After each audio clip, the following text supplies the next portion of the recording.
66 doctor परी से मुलाकात। डॉक्टर के इतना कहने पर ध्रुव ने पलकें झपकाते हुए उसे तुरंत ऊपर खींच लिया। फिर ऊपर आते ही डॉक्टर ने तुरंत ध्रुव का हाथ छोड़ा और उससे धीमी आवाज में कहा, शुक्रिया। इतना कहकर वो ध्रुव को गौर से देखने लगी और फिर उसने माथे पर आते बालों को अलग करते हुए सवाल किया, क्या तुम हमारे साथ ही इस इलाके में आए हो? ये सुनकर ध्रुव ने मुस्कुराते हुए डॉक्टर के सवाल का जवाब दिया, हाँ, मैं बाकी योद्धाओं के साथ ही यहाँ आया हूँ। ये कहकर ध्रुव ने डॉक्टर से अपनी नज़रें फेर ली और इसकी वजह ये नहीं थी कि उसे वो डॉक्टर कम खूबसूरत लगी थी, बल्कि वो तो यहाँ ट्रेनिंग के इरादे से आया था और इसलिए नहीं चाहता था कि उसका ध्यान कहीं और भटके। लेकिन इसके बावजूद परी ने कुछ सोचते हुए उससे एक और सवाल किया, ये बताओ कि तुम ये फूल क्यों तोड़ना चाह रहे थे? क्या तुम्हें पता है कि इसके अंदर कौन सा फल है? ध्रुव डॉक्टर की मीठी आवाज़ सुनकर खुद को उसकी तरफ देखने से नहीं रोक पाया और फिर उसने मुस्कुराते हुए डॉक्टर से कहा, शायद ये सफ़ेद फल है, एक ऐसा फल जो पहाड़ों के किनारों पर ही उगता है। वैसे तो ये बहुत बहुत में उगते हैं, लेकिन ये फल एक जादुई चिड़िया का पसंदीदा खाना होता है और इस वजह से इनके उगते ही वो चिड़िया इन्हें खा जाती है। इस वजह से इनकी तादाद काफ़ी कम हो जाती है, लेकिन इस कमी की वजह से ये इतने खास हैं कि अगर इन्हें किसी दवा बाजार में बेचा जाए तो ये कम से कम 4000 सोने के सिक्कों में तो बिकेंगे ही। ध्रुव के मुंह से फल के बारे में इतना कुछ सुनने के बाद डॉक्टर परी हैरान हो गई। फिर उसने सोचा कि ध्रुव शायद दवाओं में दिलचस्पी लेता था और इसलिए परी ने मुस्कुराते हुए उससे पूछा, तो क्या तुम्हें दवा के लिए अलग अलग जड़ी बूटियों की पहचान करना भी आता है? इस पर ध्रुव ने थोड़ा शर्माते हुए डॉक्टर से कहा, मैंने कुछ वक्त पहले ही जड़ी बूटियों की पहचान करना शुरू किया है। आखिर ध्रुव उस डॉक्टर को कैसे बताता कि विदुर के साथ रह रहकर उसे सिर्फ दवा बनाते नहीं आती थी, बल्कि उसमें इस्तेमाल की जाने वाली अलग अलग तरह की जड़ी बूटियों की पहचान भी वो अच्छे से करने लगा था। विदुर ने उसे हर तरह की खास जड़ी बूटी, फूल और फल के बारे में बताया था, क्योंकि वो भी ध्रुव में एक काबिल शिष्य देख पा रहे थे। ध्रुव की शर्माहट को देखकर परी ने मुस्कुराते हुए कहा, वैसे तो ये फल मैंने हासिल किया है, लेकिन अगर तुम मेरा हाथ नहीं पकड़ते तो शायद मैं ये कहने के लिए भी जिंदा नहीं बचती। इसलिए मैं चाहती हूँ कि ये फल तुम ही रखो। इतना कहकर परी ने उस फूल में से फल तोड़कर ध्रुव को पकड़ा दिया। वैसे तो वो खास फल ध्रुव के लिए इतना खास नहीं था, लेकिन अब जो डॉक्टर परी खुद वो फल उसे दे रही थी, इसलिए उसने सोचा कि मना करने पर कहीं डॉक्टर बुरा न मान जाए, और इसलिए चुपचाप उसने वो फल अपने हाथों में ले लिया। ध्रुव के हाथ में फल पकड़ाते ही डॉक्टर ने हड़बड़ाते हुए उससे कहा, मेरे ख्याल में अब हमें चलना चाहिए। सभी योद्धा अब तक आराम कर चुके होंगे, इसलिए हमें और देरी नहीं करनी चाहिए। हाथ में डॉक्टर का दिया फल पकड़े हुए ध्रुव ने देखा कि वो कैसे अचानक हड़बड़ाने लगी थी। उसे समझ नहीं आया कि इस जल्दबाजी के पीछे क्या वजह थी, और इसलिए ध्रुव ने मन ही मन खुद से सवाल किया, आखिर ये डॉक्टर अचानक से इतना हड़बड़ाने क्यों लगी? अभी तक तो ये बिल्कुल ठीक थी, कहीं ये मुझसे कुछ छुपाने की कोशिश तो नहीं कर रही है? उद्धरण चिन्ह। दिमाग में ये सवाल लिए ध्रुव ने फल को अपनी जेब में डाला और फिर डॉक्टर की तरफ देखते हुए कहा, बुरा मत मानिएगा, लेकिन क्या मैं पूछ सकता हूँ कि आप यहाँ अकेले क्या कर रही है? मेरा मतलब है कि इतने जोखिम भरे काम में भी आप अकेले ही आ गई, आप अपने साथ किसी योद्धा को क्यों नहीं लाए? उद्धरण चिन्ह। ध्रुव के सवालों से परी के चेहरे पर पसीना आने लगा। ध्रुव ने देखा कि वो अब घबराने भी लगी थी, और इसका मतलब था कि दाल में जरूर कुछ न कुछ तो काला था। तभी डॉक्टर परी ने अपनी घबराहट छुपाए और झूठी मुस्कुराहट के साथ ध्रुव से कहा, मतलब इतने जोखिम की तो मुझे आदत है, और दूसरी चीज़ कि मैं किसी भी योद्धा के आराम में खलल नहीं डालना चाहती थी, लेकिन मेरा यहाँ आना इसलिए ज़रूरी था क्योंकि ये फल सिर्फ पहाड़ी किनारों पर ही उगते हैं, और अगर हम आगे बढ़ जाते तो मुझे बाद में अफसोस होता।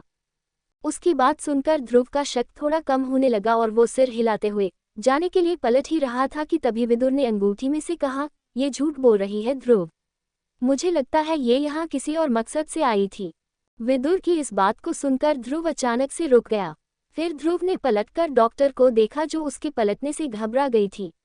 उसकी घबराहट महसूस कर ध्रुव पर्वत के किनारे के पास जाने लगा, और तभी परी ने हड़बड़ाते हुए उससे कहा, मैं कह रही हूँ कि हमें देरी हो जाएगी, बाकी लोग हमारा इंतजार कर रहे होंगे।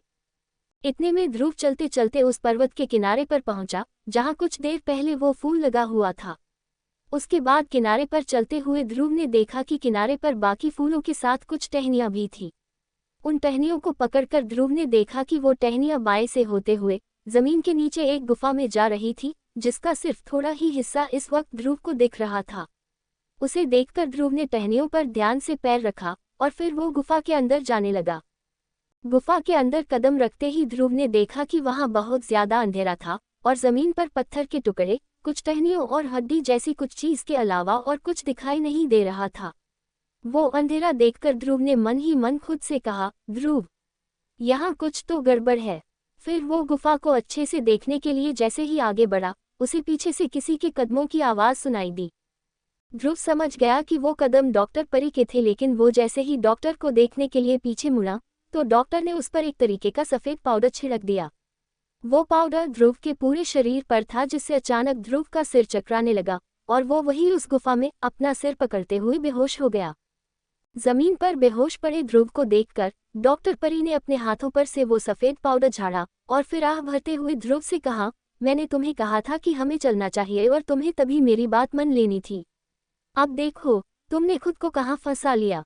इतना कहकर वो डॉक्टर बेहोश पड़े ध्रुव के पास चलकर गई और फिर उसने एक रस्सी निकालकर ध्रुव के हाथों को बांधना शुरू कर दिया।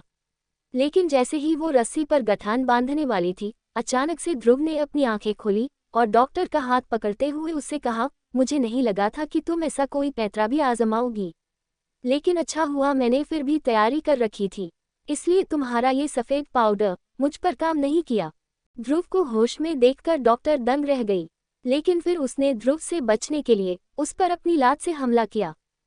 डॉक्टर के हमले से बचते हुए ध्रुव ने भी अपने पैर का इस्तेमाल कर डॉक्टर के पैर को फंसा लिया और फिर वो उसे जोर से दबाने लगा। ध्रुव ने देखा कि डॉक्टर के खूबसूरत चेहरे पर दर्द साफ झलकने लगा था, जिसके बाद ध्रुव ने मुस्कुराते हुए अपने दूसरे पैर से परी पर हमला किया। इस हमले की वजह से दोनों जमीन पर गिर गए और ध्रुव ने तुरंत उठकर डॉक्टर को जमीन पर दबा दिया ताकि वो वहां से उठकर कहीं भाग न सके। इस वक्त ध्रुव और डॉक्टर के शरीर एक दूसरे के बहुत नजदीक थे, जिसकी वजह से डॉक्टर का चेहरा लाल हो गया। उसे ध्रुव की मर्दानी खुशबू के अलावा उसके स्पर्श का एहसास भी परेशान करने लगा। तभी डॉक्टर ने ध्रुव की पकड़ से छूटने की कोशिश करते हुए कहा, छोड़ो मुझे, नहीं तो मैं जोर से चिल्ला दूंगी। उसके बाद योद्धा यहाँ आकर मुझे बचा लेंगे, लेकिन तुम्हारा वो हश्र कर देंगे, जिसके बाद तुम यहाँ से बाहर जाने के भी लायक नहीं बचोगे। इस पर ध्रुव ने मुस्कुराते हुए डॉक्टर से कहा, जरूर चिल्लाओ, ताकि सबको इस गुफा का राज पता चल जाए। और रही बात तुम्हें छोड़ने की, तो मैं उसके लिए तैयार हूँ, लेकिन उसके लिए तुम्हें मुझे ये बताना होगा कि तुमने मुझ पर हमला क्यों किया। ये सुनकर डॉक्टर ने गुस्से के साथ ध्रुव से कहा, क्योंकि मुझे तुम बिल्कुल पसंद नहीं हो। डॉक्टर का गुस्सा देखकर ध्रुव ने उसे धमकाते हुए कहा, चुपचाप सच बता दो, नहीं तो मैं तुम्हारे साथ कुछ भी कर सकता हूँ। ध्रुव की धमकी के बावजूद डॉक्टर हंसने लगी और उसने जवाब दिया, जो करना चाहो करो, बस इतना ध्यान रखना कि सारे योद्धा मुझे पसंद करते हैं, और अगर तुमने मेरे साथ कुछ भी गलत किया तो वो लोग तुम्हें जिंदा नहीं छोड़ेंगे।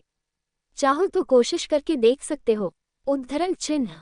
इस पर ध्रुव ने भी चेहरे पर एक शैतानी मुस्कुराहट के साथ डॉक्टर परी से कहा, इतना क्या गुरूर है तुम्हें अपनी खूबसूरती पर?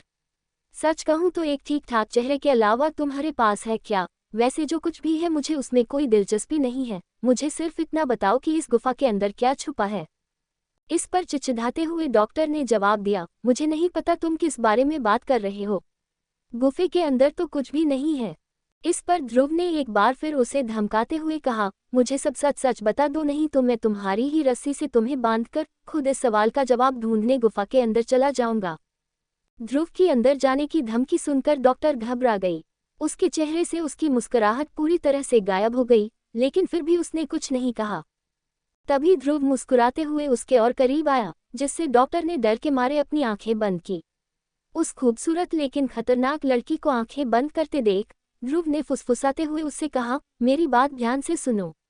मैंने सुना है कि इस इलाके में एक तिलिस्मी बंदर रहता है, जिसे औरतों और लड़कियों में खास दिलचस्पी है। अब तुम मुझे ये बताओ कि अगर मैं तुम्हें मारकर उसका इल्जाम उस तिलिस्मी बंदर पर डाल दूं तो कोई क्या ही कर पाएगा। इसलिए अब सब सच सच बता दो। ध्रुव की धमकियां अब डॉक्टर पर काम करने लगी थी। उसने ध्रुव की पकड़ से छूटने की कोशिश की थी, लेकिन ध्रुव की ताकत को महसूस कर वो समझ गई कि ध्रुव एक झटके में उसे खत्म कर सकता था, और इसलिए डरते हुए डॉक्टर ने ध्रुव से कहा, ठीक है, मुझे छोड़ दो और मैं तुम्हें सब सच बताती हूँ। ध्रुव ने देखा कि इस वक्त वो डॉक्टर डर के मारे कैसे घबराने लगी, लेकिन अपनी बात मनवाकर ध्रुव बहुत खुश हो गया और उसने मुस्कुराते हुए डॉक्टर पर अपनी पकड़ ढीली करते हुए उसे लगभग छोड़ ही दिया, लेकिन बचाव के तौर पर उसने डॉक्टर की कलाई अभी भी पकड़ी रही। इसके बाद डॉक्टर जैसे तैसे खड़ी हुई और ध्रुव से कहने लगी, ये गुफा मैंने गलती से ढूंढी थी। मैं यहाँ फल इकट्ठा करने आई थी कि मेरा ध्यान अचानक इस गुफा पर पड़ा। मैं इसके ज्यादा अंदर तो नहीं गई हूँ, लेकिन जितना मैंने इसके बारे में लोगों से पता किया है उससे मैं इतना जानती हूँ कि इस गुफा में कुछ ऐसी चीजें छुपी हुई हैं जो हमारे पूर्वज हमारे लिए छोड़ कर गए थे। लेकिन इसका पता लगाने के लिए मैं कभी ज्यादा अंदर नहीं गई, इसलिए मैं ये दावे के साथ तो नहीं कह सकती कि ये बात बिल्कुल सच है। और मैं जहाँ तक गई हूँ वहाँ तक मुझे कुछ सुराग मिले हैं जो हमारे पूर्वजों ने छोड़े थे, और मुझे लगता है कि वो पूर्वज बहुत शक्तिशाली थे। ये बातें सुनकर ध्रुव थोड़ा कंफ्यूज हो गया। उसे समझ नहीं आया कि वो डॉक्टर उसे क्या बताना चाह रही थी। पूर्वज, उनकी छुपाई चीजें, गुफा के सुराग, ये सब उसे समझ तो नहीं आ रहा था, लेकिन उसका ध्यान अपनी ओर खींचने के लिए काफी था। और इसलिए ध्रुव ने गुफा का राज जानने की इच्छा में डॉक्टर परी से कहा, अगर हम दोनों ही ये जानना चाहते हैं कि इस गुफा में क्या छिपा है तो फिर चलकर खुद ही देख लेते हैं। ये सुनकर डॉक्टर परी ने ध्रुव को समझाते हुए कहा, सच कहूं तो अभी मैं उसके लिए तैयार नहीं हूं, क्योंकि मैंने सुना है कि वो गुफा काफी खतरनाक है और मुझे तुम्हारे साथ इस राज का पता लगाने में कोई तकलीफ नहीं है। लेकिन अगर तुमने मुझे धोखा देकर हमारे पूर्वजों की चीज चुराई तो मुझसे बुरा कोई नहीं होगा। और सच कहूं तो शायद मैं तुम्हारी ताकत की बराबरी न कर सकूं, लेकिन अबाबा में 2 सितारों वाला एकलव्य ज्यादा ताकतवर नहीं माना जाता और बहुत से योद्धा आसानी से तुम्हारा काम तमाम कर सकते हैं। उद्धरण चिन्ह।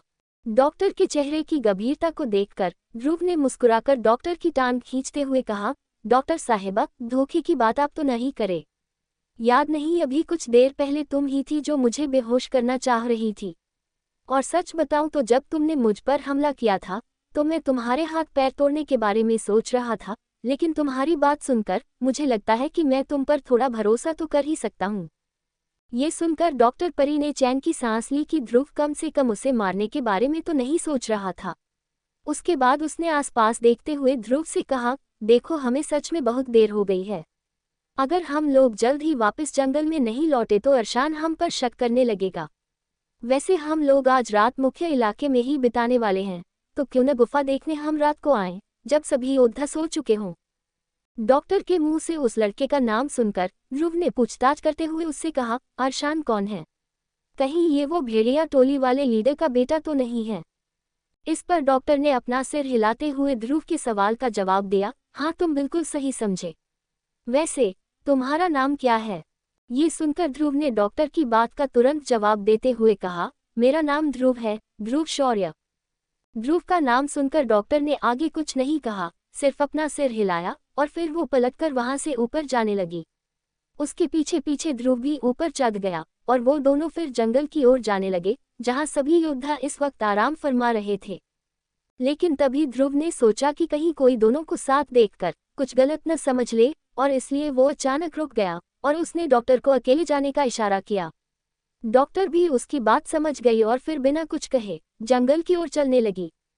वही ध्रुव के दिमाग में गुफा के बारे में और जानने की इच्छा घूमने लगी थी।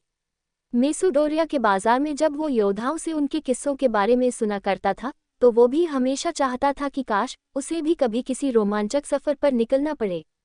और अब जब गुफा में उसके पास पूर्वजों का खजाना ढूंढने का मौका था तो वो उसे ढूंढने का इंतजार नहीं कर पा रहा था। बल्कि अगर डॉक्टर ने उससे रात को आने की बात नहीं कही होती तो वो शायद अकेले ही गुफा के अंदर चला जाता। यही सब सोचते हुए ध्रुव भी मुस्कुराया और फिर वो भी धीरे धीरे जंगल की ओर चलने लगा। वो इस बात से खुश था कि ट्रेनिंग की जगह ढूंढते ढूंढते वो इतने रोमांचक मोड़ पर आ गया था, और अब वो बस इतना ही चाह रहा था कि रात जल्द से जल्द हो जाए ताकि वो खजाने की खोज में निकल पाए।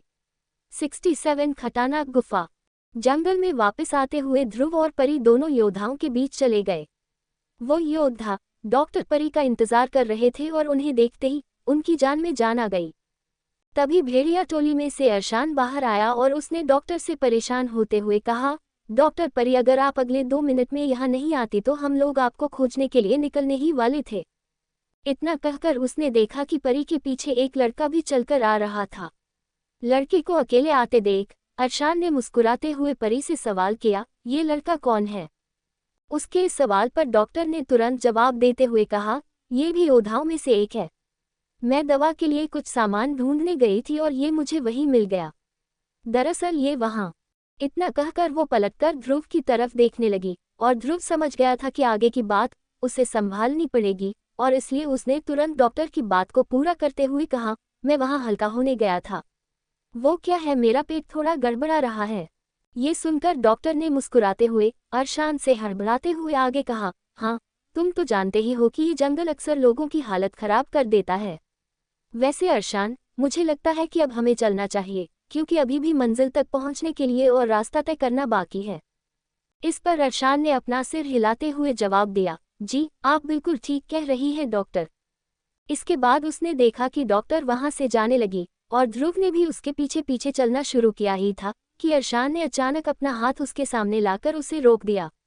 ये देखकर ध्रुव ने मुस्कुराते हुए अरशान से पूछा, अरशान जी, क्या आप मुझसे कुछ कहना चाहते हैं? ये सुनकर चेहरे पर हल्की सी मुस्कुराहट के साथ अरशान ने ध्रुव से कहा, फिलहाल तो नहीं।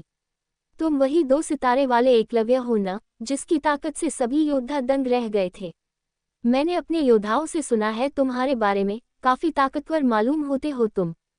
अरशान की इस तारीफ पर ध्रुव ने अपनी मुस्कुराहट बरकरार रखते हुए जवाब दिया, वो तो मेरी किस्मत थोड़ी अच्छी है और कुछ नहीं।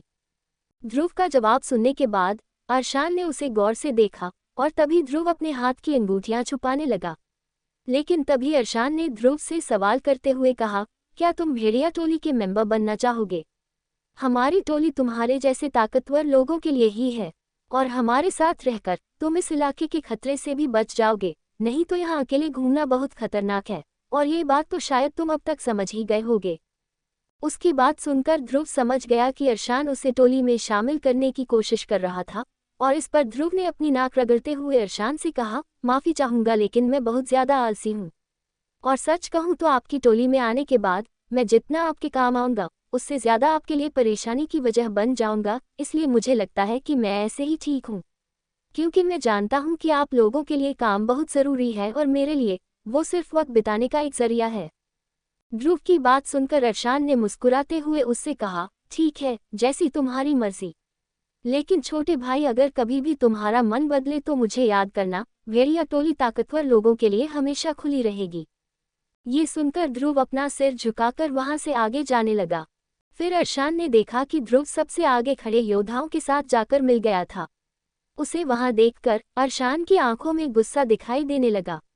अंदर ही अंदर वो ध्रुव के मना करने से नाराज हो गया था और उसने इसी नाराजगी में अपनी मुट्ठी बंद करते हुए खुद से कहा, लड़के, मैं उम्मीद करता हूं कि तुम मेरे प्लान की धज्जियां नहीं उड़ाओगे, नहीं तो मैं ये नहीं देखूंगा कि तुम कितने ताकतवर हो और अपने योद्धाओं से कहकर तुम्हें इस जंगल में बंधवा दूंगा ताकि तुम कभी यहाँ से बाहर नहीं निकल पाओ। दूसरी ओर बहुत आराम कर लेने के बाद सभी योद्धा एक बार फिर अपने काम पर निकल पड़े। वो इस वक्त जिस रास्ते पर चल रहे थे वो रास्ता पहले के मुकाबले काफी शांत था। इसका मतलब ये नहीं था कि उन्हें रास्ते में कोई तिलिस्मी जानवर नहीं मिले, बल्कि उन पर तो जानवरों ने 2 बार हमला भी किया, लेकिन योद्धाओं ने दोनों हमले नाकाम कर दिए और फिर अपनी मंजिल की ओर बढ़ते रहे। आखिरकार जब वो लोग अपनी मंजिल पर पहुंचे तो उन्होंने गौर किया कि अब धीरे धीरे अंधेरा छाने लगा था और फिर जैसे ही सभी ने अपनी नज़रें नीचे की तो उन्हें वहां अलग अलग तरीके के फूल और जड़ी बूटियां दिखाई देने लगी। उन पौधों की वजह से हवा में दवा जैसी महक थी, जिसे अंदर लेते ही सभी योद्धाओं में चुस्ती आने लगी। तभी अचानक डॉक्टर परी ने आगे आकर सभी योद्धाओं से कहा, सभी लोग ध्यान दें, हम लोग यहीं पर कैंप लगाएंगे और ध्यान रखिएगा कि गलती से भी अपने आसपास के पौधों को किसी तरह का नुकसान मत पहुंचाएगा क्योंकि ये पौधे बहुत बेशकीमती हैं। डॉक्टर की बात सुनकर सभी योद्धाओं ने तुरंत तेज आवाज में उसे भरोसा दिलाया और फिर सभी उस जगह पर ध्यान से अपने अपने तंबू गाड़ने लगे। इस दौरान ध्रुव ये सोचकर मुस्कुरा रहा था कि डॉक्टर के एक बार कहने पर सभी योद्धा कैसे फुर्ती से काम करने लगे। इससे उससे समझ आ गया कि सभी योद्धाओं के वहां आने की वजह 500 सोने के सिक्के नहीं थे बल्कि खुद डॉक्टर परी थी। फिर अपना सिर हिलाते हुए उसने डॉक्टर की तरफ देखा जो इस वक्त अपने साथ के कुछ लोगों को दवा के लिए ज़रूरी पौधे तोड़ने के बारे में बता रही थी। इस इलाके के फूल पौधे पूरे जंगल में सबसे ज़्यादा थे क्योंकि यहाँ का वातावरण ही कुछ ऐसा था जो पेड़ पौधों की उगने में मदद करता था। लेकिन ये फूल पौधे जंगल के सबसे असरदार पौधे नहीं थे। वो पौधे एक अलग इलाके में थे जो बहुत ही खतरनाक माना जाता था। जंगल बहुत ज्यादा बड़ा था और खुद नीलगुलाब दवा घर की टीम भी आज तक उसे पूरी तरह से नहीं देख पाई थी। और ध्रुव और बाकी योद्धा फिलहाल जहां तंबू गड़ा रहे थे, वो जगह उस पूरे इलाके का सिर्फ एक छोटा सा हिस्सा थी। तभी ध्रुव ने चुपके से दवा के लिए पौधों और बाकी जड़ी बूटियों को ढूंढना शुरू कर दिया। वो पौधों को गौर से देखता जा रहा था, लेकिन फिर भी उसे अपनी दवा के काम आने वाले पौधे नहीं दिखे। फिर जैसे जैसे अंधेरा बढ़ने लगा तो ध्रुव समझदारी दिखाते हुए वापस योद्धाओं के पास लौट आया। इसकी वजह ये भी थी कि वो जानता था कि उसकी शक्तियों के बावजूद उसे अकेले जंगल में नहीं घूमना चाहिए, क्योंकि हो सकता था कि तिलिस्मी जानवर झुंड में उस पर हमला कर दे, जिससे बचना उसके लिए लगभग नामुमकिन था। फिर वापस लौटने पर ध्रुव ने देखा कि बहुत से सफेद तंबू गाड़ दिए गए थे और अब कुछ योद्धा रात के खाने की तैयारी में जुट गए थे। इसी बीच ध्रुव की नज़र डॉक्टर परी पर पड़ी, जिसके पीछे अरशान चक्कर लगा रहा था। तभी अचानक से जैसे दोनों को कुछ एहसास हुआ और दोनों ध्रुव की तरफ देखने लगे। तीनों इस वक्त एक दूसरे को ही देख रहे थे, लेकिन तीनों के मन में कुछ अलग चल रहा था। फिर ध्रुव ने दोनों की तरफ देखते हुए मुस्कुराना शुरू कर दिया और उसके बाद वो पलटकर एक तंबू की ओर जाने लगा। ध्रुव को जाते देख अरशान ने मुस्कुराते हुए डॉक्टर से कहा, मुझे लगता है कि ये लड़का काफी ताकतवर है और शायद आगे जाकर वो ऐसे रैंक पर पहुंच जाए जिसके बारे में कोई सोच भी नहीं सकता। उद्धरण चिन्ह। ये सुनकर डॉक्टर ने मुस्कुराकर अरशान की बात का जवाब दिया, शायद या फिर शायद नहीं, इसका जवाब तो सिर्फ वक्त ही हमें दे पाएगा। खैर, मैं जाकर तोड़े गए पौधों की जांच कर लेती हूँ और इस दौरान कैंप की देखरेख के लिए मुझे तुम्हें परेशान करना होगा अरशान। उम्मीद करती हूँ तुम मेरी मदद करोगे, हमेशा की तरह। डॉक्टर की इस बात पर अरशान ने मुस्कुराते हुए अपना सिर हिलाया और डॉक्टर को पौधों की जांच करने का इशारा किया। अब जो अरशान कैंप की देखरेख करने के लिए मान गया था, तो डॉक्टर परी खुशी खुशी एक बड़े से तंबू के अंदर चली गई, जो कैंप के बीचों बीच लगाया गया था। उसे अंदर जाते देख मुस्कुराते हुए अरशान ने अचानक गुस्से से अपनी मुट्ठी बंद की और ध्रुव के बारे में कुछ सोचते हुए वो भी कैंप की देखरेख करने में जुट गया। धीरे धीरे सूरज पूरी तरह से पहाड़ों में डूब गया और पेड़ की टहनियों से लटकते पत्ते अचानक खूंखार जानवरों की परछाई जैसे दिखने लगे। रात होते ही कैंप में भी सन्नाटा छा गया और निगरानी रख रहे योद्धाओं के अलावा वहां सिर्फ आग में जल रही लकड़ी की आवाज सुनाई दे रही थी। उसी घने अंधेरे में एक तंबू में से एक परछाई बाहर आई और चुपके से निगरानी रख रहे योद्धाओं की नजर से बचकर चुपचाप जंगल की ओर जाने लगी। उस परछाई के जाने के कुछ वक्त बाद एक और परछाई दूसरे तंबू से निकलकर जंगल की ओर बढ़ने लगी। सुनसान अंधेरे जंगल में भेड़िए की चीख के बीच दोनों परछाइयां कैंप से काफी दूर जाती दिखाई दे रही थी। और इसी घने अंधेरे में ध्रुव ने अपना सिर उठाकर चांद की रोशनी से चमक रही डॉक्टर को देखा, जो उसके ठीक आगे चल रही थी। वो मुस्कुराते हुए डॉक्टर के बगल में चलने लगा और उसने मुड़कर डॉक्टर से कहा, खजाने की खोज शुरू होने वाली है। उसकी बात सुनकर डॉक्टर को उस स्याह रात के बावजूद ध्रुव का उत्साह साफ समझ आ रहा था, जिसकी वजह से वो भी खुद को मुस्कुराने से नहीं रोक पाई। फिर जंगली जानवरों से बचते बचाते वो दोनों चांद की रोशनी में उस गुफा तक पहुंचे जहां वो कुछ घंटों पहले भी आए थे। गुफा के अंदर घुसने से पहले ध्रुव ने डॉक्टर की तरफ देखते हुए उससे सवाल किया, क्या कहती हो डॉक्टर, रोमांच आगे बढ़ाया जाए? इस पर डॉक्टर ने अपना सिर हिलाते हुए झुककर थोड़ी सूखी लकड़ियां उठाना शुरू किया। उसके बाद उसने लकड़ियों को मरोड़ते हुए उन्हें मशाल जैसा बना दिया और फिर मशालों पर एक पीला पाउडर छिड़कते हुए माचिस से उन्हें जलाना शुरू किया।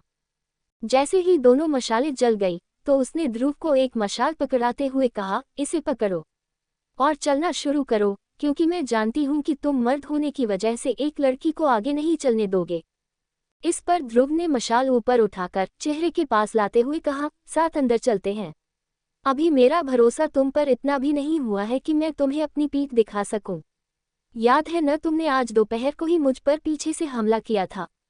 ये सुनकर डॉक्टर ने तुरंत हड़बड़ाते हुए ध्रुव से कहा, लेकिन तब हालात दूसरे थे। उसकी आवाज में उसकी निराशा झलक रही थी। आमतौर पर योद्धा हमेशा डॉक्टर की बात माना करते थे, लेकिन ध्रुव उन सबसे अलग था, क्योंकि उसे इस लड़की पर अभी भी थोड़ा शक हो रहा था। इसलिए परी मन ही मन सोचने लगी कि न जाने ध्रुव उससे खतरा क्यों महसूस कर रहा था, जबकि उसके पास तो ध्रुव से पूरे 2 सितारे कम थे।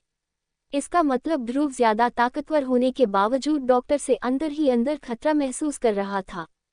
और तभी ध्रुव ने डॉक्टर से आगे कहा, देखो बुरा मत मानना, लेकिन मेरे पास सिर्फ यही जिंदगी है और मैं किसी भी हाल में इसे खोना नहीं चाहता। मैं जानता हूँ कि अक्सर पिक्चरों में हीरो हमेशा आगे चलते हैं, लेकिन हकीकत में हीरो वही होता है जो जिंदा बचता है, क्योंकि उस एक जिंदगी के साथ न जाने कितनी उम्मीदें जुड़ी होती हैं। इसलिए पहले तुम अंदर जाओ। ये सुनकर परी ने तुरंत ध्रुव से चिढ़ते हुए कहा, नहीं, पहले तुम। इस पर ध्रुव ने परी को धमकाते हुए जवाब दिया, देखो, इसके पहले कि मैं तुम्हारा हाथ पकड़कर तुम्हें अंदर फेंक दूं, बेहतर होगा कि तुम खुद आगे चली जाओ। क्योंकि अगर हम ऐसे ही बहस करते रहे तो सुबह हो जाएगी और हम अपना काम भी पूरा नहीं कर पाएंगे। इसलिए प्लीज। उद्धरण चिन्ह। इतना कहकर ध्रुव मुस्कुराते हुए उसे देखने लगा, जिसके बाद डॉक्टर परी ने चिड़चिड़ाते हुए ध्रुव की बात मान ली और मशाल हाथ में लिए वो आगे जाने लगी। फिर उसके पीछे पीछे ध्रुव भी मुस्कुराते हुए गुफा के अंदर घुसा और फिर वो दोनों गुफा के अंधेरे में चल ही रहे थे कि अचानक डॉक्टर का पैर फिसल गया और वो जमीन पर गिरने ही वाली थी कि ध्रुव ने तुरंत उसे गिरने से बचाया। उसके बाद अपनी मुस्कुराहट बरकरार रखते हुए ध्रुव ने परी की आंखों में देखते हुए उससे कहा, ध्यान से देखकर चलिए डॉक्टर साहिबा, यहाँ सांप बिच्छुओं के अलावा और भी खतरनाक कीड़े हो सकते हैं, और अगर आप गलती से भी घायल हो गई न, तो न जाने कितने योद्धा इसी जंगल में खुदकुशी कर लेंगे। ये सुनकर परी ने खुद को संभाला और फिर गुस्से से मुंह फुलाकर उसने ध्रुव की तरफ देखते हुए कहा, मुझे उम्मीद है कि एक न एक दिन तुम बहुत बुरी मौत मरोगे। उसके बाद वो जमीन पर गिरी मशाल उठाकर वापस चलने लगी। डॉक्टर परी को इस तरह गुस्से से जाते देख ध्रुव ने मजाकिया अंदाज में खुद से कहा, बताओ जरा, भलाई का तो जमाना ही नहीं रहा। हम तो बेचारे आशिकों की जान बचाना चाह रहे हैं, लेकिन डॉक्टर साहिबा है कि हमें ही डांट रही हैं। कोई बात नहीं ध्रुव, तू फिर भी अपनी भलाई मत छोड़ना। ये कहकर वो मुस्कुराते हुए डॉक्टर के पीछे भागा और वो दोनों गुफा के अंदर जाते गए। चलते चलते ध्रुव ये बात जानने के लिए बेताब होने लगा कि आखिर उस गुफा में पूर्वजों ने छुपा के क्या रखा था, और यही सोचते सोचते वो गुफा की दीवारों पर बनी आकृतियां देखने लगा। आकृतियां देखते ही उसके चेहरे की मुस्कुराहट धीरे धीरे छोटी होने लगी, क्योंकि उसने देखा कि सभी आकृतियों में एक चीज कॉमन थी, और वो चीज थी एक बड़ा सा खतरनाक दिखने वाला पथरीला सांप। आकृतियों में वो सांप कभी लोगों पर हमला कर रहा था तो कभी लोग बचने के लिए उस पर हमला कर रहे थे। ये देखते हुए ध्रुव को लगा कि कहीं पूर्वज गुफा में आने वालों के लिए कोई संदेश तो नहीं देना चाह रहे थे, कि तभी अचानक गुफा के अंधेरे से किसी भारी पत्थर के जमीन पर गिरने की आवाज आई। उस भारी आवाज को सुनकर ध्रुव ने तुरंत अंधेरे की तरफ देखते हुए घबराहट भरी आवाज में कहा, डॉक्टर परी। डॉक्टर, आगे सब ठीक तो है? जवाब न मिलने पर वो हड़बड़ाते हुए आगे आया और फिर उसने देखा कि डॉक्टर परी थोड़ा आगे खड़ी हुई थी। उसके हाथ से उसकी मशाल गिरकर जमीन पर पड़ी हुई थी और उसे देखकर ध्रुव ने मुस्कुराते हुए कहा, क्या डॉक्टर, आपने तो मुझे डरा ही दिया था। वो इतना कहकर परी के बगल में आकर खड़ा हुआ कि तभी उसकी नज़र परी पर पड़ी और उसने देखा कि इस वक्त परी डर के मारे कांप रही थी। उसकी आंखों में डर की झलक देखते हुए ध्रुव ने तुरंत आगे की तरफ नजर घुमाई और देखा कि गुफा की दीवारों में जैसा सांप बना हुआ था, बिल्कुल वैसा ही पथरीला सांप उनकी आंखों के सामने था। वो सांप गुफा में आराम कर रहा था और किस्मत से उसे ध्रुव और डॉक्टर के वहां होने की अब तक खबर नहीं हुई थी, लेकिन फिर भी उसे देखते ही ध्रुव के चेहरे पर परेशानी साफ दिखाई देने लगी। और तभी डॉक्टर परी ने कांपती हुई आवाज में ध्रुव से सवाल किया, हम अब आगे क्या करें? 68 पूर्वजों का रहस्य आए। पथरीला सांप, जैसा कि नाम से समझ आता है, पत्थर का एक बड़ा सा तिलिस्मी सांप था जो पत्थरों और चट्टानों के बीच पाया जाता था। ये रैंक 1 का तिलिस्मी जानवर था जो अपने शरीर के भार के बावजूद हवा में उड़ सकता था, और क्योंकि वो पत्थर से बना था इसलिए आम हथियार उस पर खरोच भी नहीं मार पाते।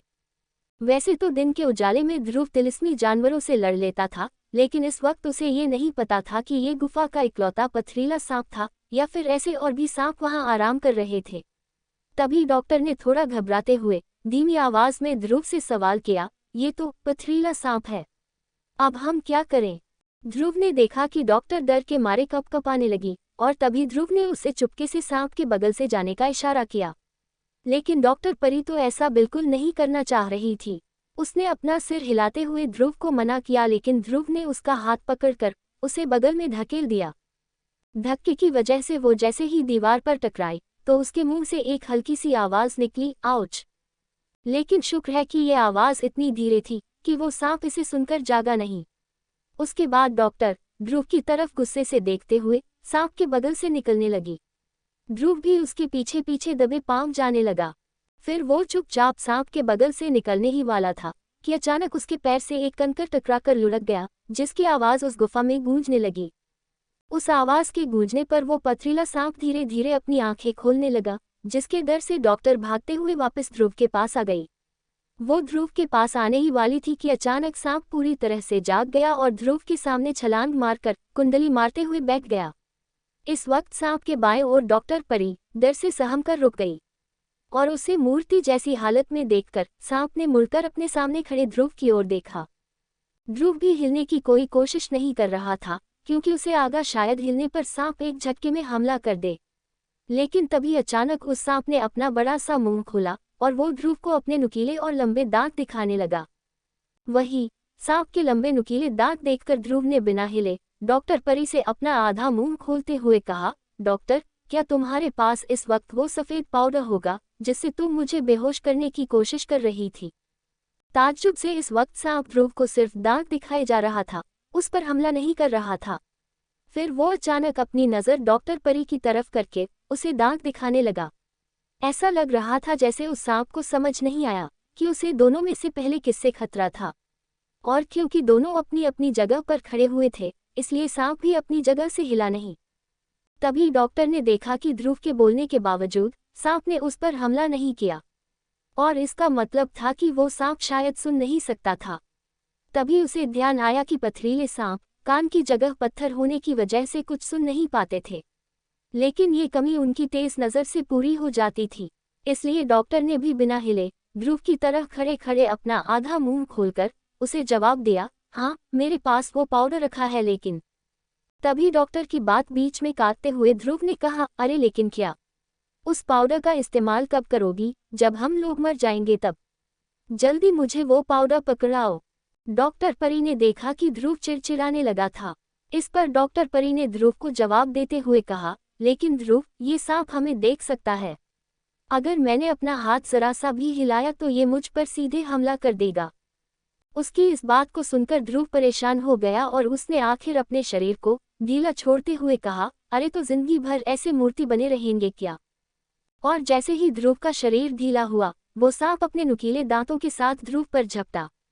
सांप के ध्रुव पर हमला करने पर डॉक्टर को मौका मिला और उसने तुरंत वो सफ़ेद पाउडर निकालकर ध्रुव की ओर फेंक दिया।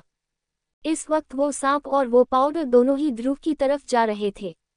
हवा में सांप की रफ्तार उस पाउडर के पैकेट से ज़्यादा थी और तभी ध्रुव ने उस पाउडर पर वैक्यूम हैंड तकनीक का इस्तेमाल करते हुए उसे जल्दी से अपनी ओर खींचा। और फिर जैसे ही वो सांप ध्रुव के बिल्कुल नज़दीक आ गया तो ध्रुव ने तुरंत ही सारा पाउडर मुट्ठी में भरते हुए उस सांप से कहा, चैन की नींद सोना दोस्त। और ये कहते ही उसने उस सांप पर पूरा पाउडर छिड़क दिया और वो खुद अपनी जगह से थोड़ा खिसक गया। इससे वो सांप हवा में ही बेहोश होते हुए ध्रुव से न टकराकर सीधे जमीन पर जाकर गिरा। सांप को देख रहे ध्रुव की धड़कनें तेज थी, लेकिन उसके चेहरे की घबराहट अब न के बराबर हो गई थी। और तभी ध्रुव ने एक गहरी सांस लेकर अपनी बढ़ती धड़कनों को काबू में किया। फिर डॉक्टर की तरफ मुड़कर उसने पूछा, डॉक्टर, इस पाउडर का असर कितनी देर तक रहता है? ये सुनकर डॉक्टर ने ध्रुव को जवाब देते हुए कहा, जितना पाउडर तुमने इस्तेमाल किया है उस हिसाब से तो ये कल रात तक नहीं उठना चाहिए। लेकिन मुझे इस बात का डर है कि अगर गुफा में ऐसे और सांप हुए तो हम क्या करेंगे? उद्धरण चिन्ह। इस पर ध्रुव ने परी को भरोसा दिलाते हुए कहा, इससे निपट लिया ना, बाकियों को भी देख लेंगे। ध्रुव का ये जवाब सुनकर परी की परेशानी थोड़ी कम हुई और उसने मुस्कुराते हुए ध्रुव से कहा, वैसे ताकतवर होने के अलावा काफी समझदार भी हो तुम। परी ने देखा था कि ध्रुव ने उस तिलिस्मी सांप का सामना कितनी बहादुरी से किया, और इसलिए वो अब मन ही मन ध्रुव की इज्जत करने लगी थी। वही डॉक्टर के मुंह से अपनी बड़ाई सुनकर ध्रुव ने उसे चलने का इशारा किया और फिर वो दोनों गुफा के अंदर दोबारा चलने लगे। फिर थोड़ी ही दूर चलकर दोनों ने देखा कि आगे रास्ता बंद था। उस गुफा का अंत देखकर दोनों हैरान होकर एक दूसरे को देखने लगे। डॉक्टर भी समझ नहीं पा रही थी कि आखिर उसकी सुनी बात इतनी गलत कैसे निकल गई, लेकिन ध्रुव जितना हैरान था उससे बहुत ज्यादा नाराज दिख रहा था। उसे लगा कि वो आधी रात को अपनी जान जोखिम में डालकर इस रोमांचक सफर का ऐसा अंत तो देखने नहीं आया था। और तभी ध्रुव ने गुस्से में अपने सामने पड़े एक पत्थर को एक तेज लात मारी, जिससे वो पत्थर सीधे गुफा के सामने वाली दीवार पर जाकर लगा, जिसमें से थोड़ी धूल निकली। दीवार से निकलती धूल को देखकर ध्रुव को अचानक समझ आया कि ये सब सिर्फ एक दिखावा था। और तभी उसने हंसते हुए दीवार की तरफ भागना शुरू कर दिया। उसे इतना खुश देखकर डॉक्टर समझ नहीं पा रही थी कि ध्रुव के इतना खुश होने के पीछे की वजह क्या थी। कहीं सांप के हमले से वो पागल तो नहीं हो गया था, या फिर उसे लग रहा था कि गुफा की बात सिर्फ एक मजाक थी। लेकिन तभी उसने देखा कि ध्रुव दीवार के सामने जाकर खड़ा हो गया और उसने दीवार पर अचानक हाथ मारना शुरू कर दिया। ये देखकर डॉक्टर परी ने मन ही मन कहा, ये लड़का सचमुच पागल हो गया है। शायद हमले की वजह से उसका दिमाग हिल गया है। वो ये सोच ही रही थी कि दीवार पर से धूल छटती रही और अब उस मटमैली सी दीवार के बीचों बीच लकड़ी का एक पुराना दरवाज़ा दिखाई देने लगा था। फिर उस बंद दरवाजे को देखकर परी भी खुश होते हुए दरवाजे की तरफ भागी। उसके बाद दोनों ने मिलकर दरवाजे से सारी धूल झाड़ दी और फिर ध्रुव ने अपनी शक्तियों का इस्तेमाल करने के बारे में सोचा। फिर ध्रुव ने एक गहरी सांस लेकर दरवाजे की और अपना हाथ बढ़ाते हुए कहा, फायर पाम तकनीक। उसके इतना कहते ही उसके हाथ से तेज हवा का झोंका निकला और फिर अचानक उस दरवाजे पर आग लग गई। फिर ध्रुव ने अपनी शक्तियां बढ़ाते हुए उस दरवाजे को पूरी तरह से जलाकर राख कर दिया। ये देखकर डॉक्टर परी ध्रुव से काफी इम्प्रेस हो गई, लेकिन इस वक्त ध्रुव के माथे पर बहुत पसीना था और इस पसीने की वजह थी कि उसकी पीठ पर टंगा वो पत्थर जो लगातार उसकी शक्तियां खींचता चला जा रहा था। उस पत्थर की वजह से ध्रुव सिर्फ अपनी 70% शक्तियों का इस्तेमाल कर पा रहा था और इसलिए इस वक्त ध्रुव हाँफते हुए दरवाजे के उस पार के अंधेरे को देखने लगा। तभी उस दरवाजे को देखकर डॉक्टर ने ध्रुव से कहा, इसका मतलब लोग सही थे। ये गुफा सचमुच किसी पूर्वज की थी जो शायद ये नहीं चाहते थे कि कोई भी नासमझ आकर इस दरवाजे को खोले। इसका मतलब इसके अंदर कुछ बहुत ही खास चीज होनी चाहिए। ये कहकर डॉक्टर परी मुस्कुराने लगी और ध्रुव से बिना कुछ कहे दरवाजे के अंदर जाने लगी। उस जगह पर पत्थरों के बीच से चांद की हल्की हल्की रोशनी आ रही थी जो उस जगह को थोड़ा डरावना बना रही थी। वो दरवाज़ा वैसे ज्यादा बड़ा नहीं था और ध्रुव ने दरवाजे के आसपास के हिस्से को देखा जहां पर तलवारों के बहुत निशान बने हुए थे।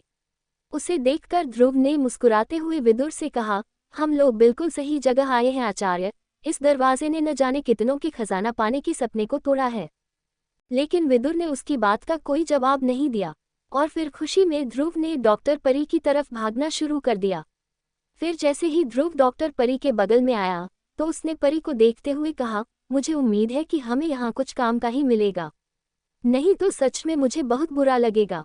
डॉक्टर ने देखा कि ये कहते हुए ध्रुव के चेहरे पर एक मुस्कुराहट थी और उसके चेहरे से उसकी खुशी का अंदाजा लगाया जा सकता था। वो दोनों इस वक्त हाथ में मशाल पकड़कर गुफा के अंदर चले जा रहे थे।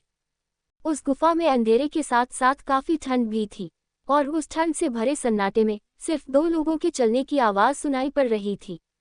उस अंधेरी और डरावनी गुफा में डॉक्टर परी ने देखा कि इस वक्त ध्रुव उसके आगे चल रहा था और वो डर के मारे उससे ज्यादा पीछे नहीं होना चाह रही थी। तभी उसे बहुत दूर एक भेड़िए की आवाज सुनाई दी और वो अचानक अपने कदम तेज करते हुए ध्रुव के बगल में चलने लगी। और उसने ऐसा इसलिए किया क्योंकि इस वक्त उसे अपनी रक्षा का इकलौता जरिया ध्रुव ही लग रहा था। इसी तरह गुफा में कुछ 10 मिनट चलने के बाद डॉक्टर परी अचानक बेचैन होने लगी।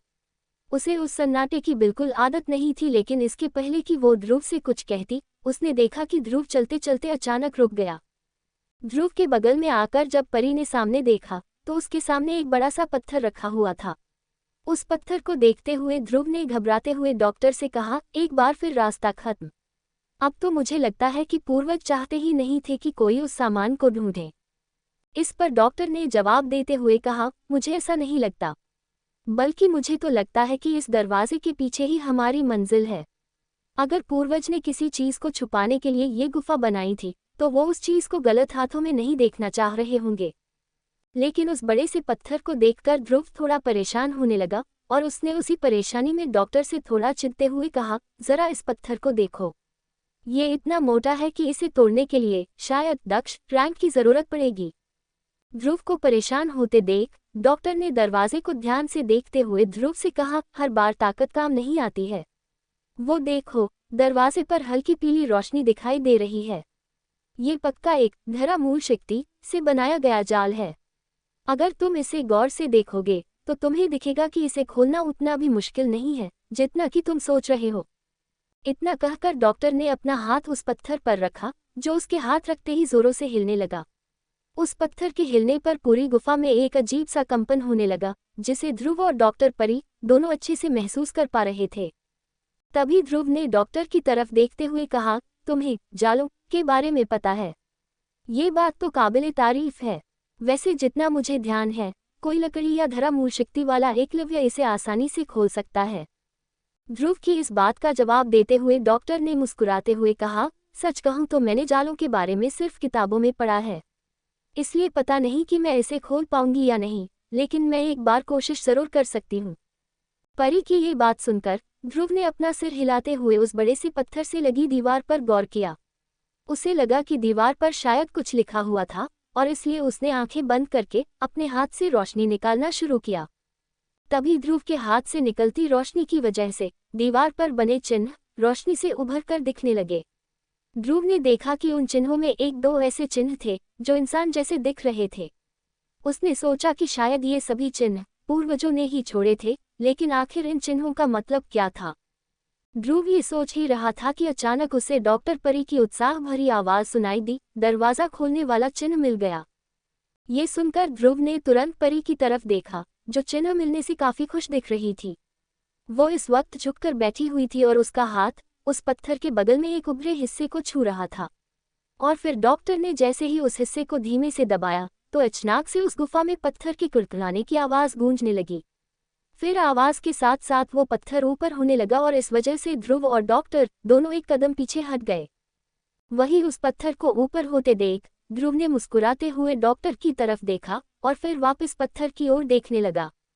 उसने देखा कि जैसे जैसे वो बड़ा पत्थर ऊपर होते जा रहा था, उसके पीछे छिपी रोशनी गुफा में फैले अंधेरे को खदेड़ने का काम करने लगी थी। और तभी आंखों में जगमगाहट के साथ डॉक्टर परी ने ध्रुव से मुस्कुराते हुए कहा, पहले तुम अंदर जाओ। डॉक्टर की बात सुनकर इस बार ध्रुव ने उससे कोई बहस नहीं की, बल्कि अपने कंधे झटकते हुए उसने जमीन पर पड़ा एक पत्थर उठाया और फिर उसे जोर से सामने दिख रही रोशनी की तरफ फेंका। जब उन पत्थरों के लुढ़कने की आवाज अंदर से सुनाई दी तो ध्रुव को भरोसा हुआ कि ये कोई जाल नहीं था और इसलिए राहत की सांस लेते हुए वो मुस्कुराने लगा। उसे मुस्कुराते देख डॉक्टर ने अपना सिर हिलाते हुए ध्रुव से सवाल किया, तुम्हें नहीं लगता कि तुम जरूरत से ज्यादा सावधान रहते हो ध्रुव? डॉक्टर के इस सवाल पर ध्रुव ने उसे जवाब देते हुए कहा, शुक्रिया, मैं इसे अपनी तारीफ मानूंगा और जिंदा बचे रहने का तरीका भी।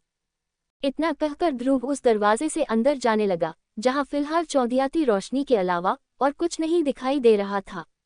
फिर उसे अंदर जाते देख डॉक्टर परी भी मुस्कुराते हुए उसके पीछे पीछे अंदर चली गई।